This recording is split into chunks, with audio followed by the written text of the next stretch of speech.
They called it a discovery. They drew maps over memory, built myths on our backs and taught them as facts.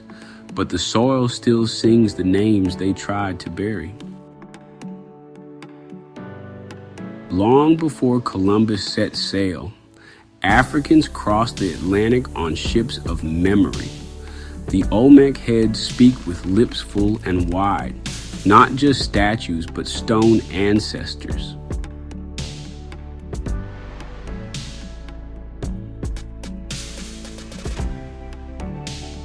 In 1311, Emperor Abubakar of Mali set sail, not to conquer, but to explore. Hundreds of ships rode the Atlantic pulse, carrying Mandinka spirit to Turtle Island's coast. Mandinka words like banana, yam, and griot found parallels in early native languages of the Caribbean and Gulf. In the Mississippi Valley, they built with mud stacked stories like Timbuktu. The architecture whispered across oceans, round houses, sacred mounds aligned with the rising sun.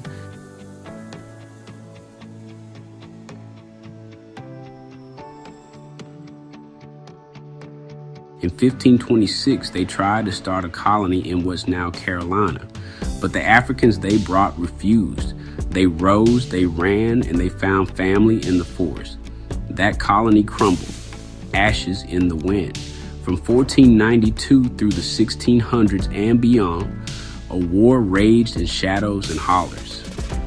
100-year storm of fire, freedom, and refusal. Indigenous Blacks did not beg, they built, they fought, they flourished.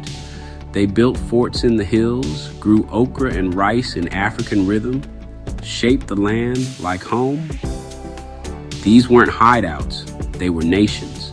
From South Carolina to Spanish Florida, the resistance rang out like gunfire and gospel. The Black Seminoles bled for every acre and never called it anyone's but their own. But they erased it, called them runaways instead of rulers, told our children they were only slaves, but the drum remembers. To move forward, we must look back.